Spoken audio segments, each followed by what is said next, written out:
نحمده ونصلي ونسلم على رسوله الكريم أما بعد فأعوذ بالله من الشيطان الرجيم بسم الله الرحمن الرحيم فادعوا الله مخلصين له الدين صدق الله العظيم. زما عزیزانو سړی چې څه عمل هم کوي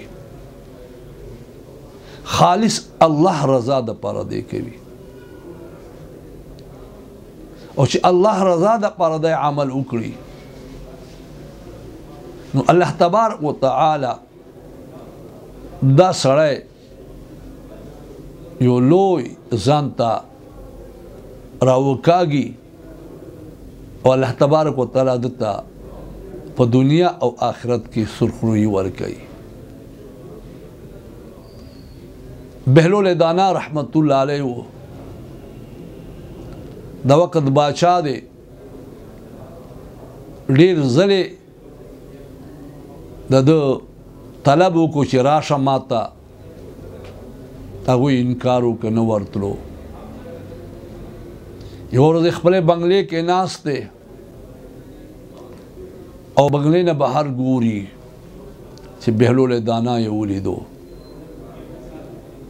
چا ورته وایي چې حضرت هغه ملنګ چې بهلول دانا باندې مشهور دی ادا دی نوکرانو ته حکم ورکړ چې په زور راونیسئ او رسۍ ور واچوئ او په رسیو باندې ماته بنګلې ته راوخیژوئ.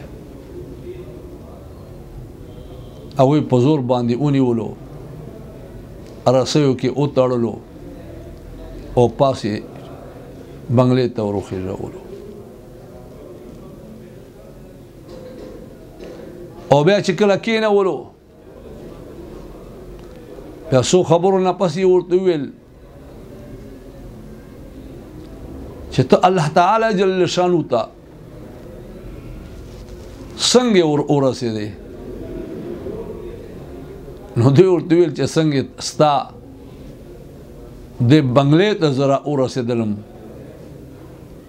دارنګه زه الله تبارک وتعالی ته رسېدلی یم. ما بنګلې ته څنګه راورسېدې؟ وی ګوره که زه خپله درته راتلی نو تاسو ته ما درخواست اول کاو او تاسو خو ته خو ډایرکټ راتلل ډېر مشکل و. لاندې کسانو ته به مې درخواستونه کول منتونه به مې کول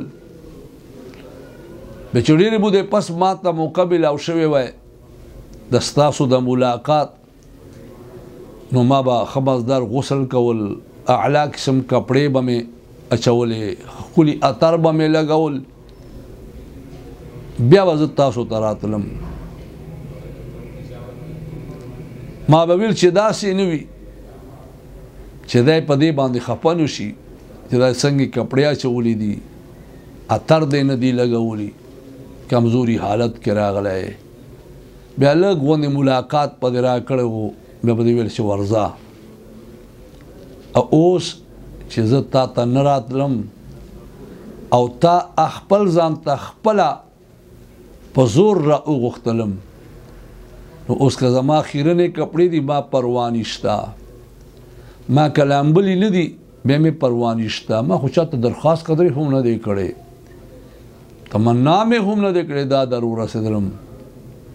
دارنګې چې الله پاک کله یو بنده ته د خیر اراده وکړي او ځان ته رانږدې کوي بیا په دې انداز باندې رانږدې کوي.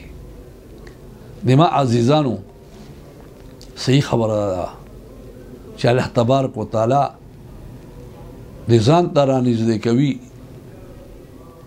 نو ځان ته به دې راوکاږي خو یو ورکوټی عمل به دې کړی وي او هغه به د اخلاص سره کړی وي.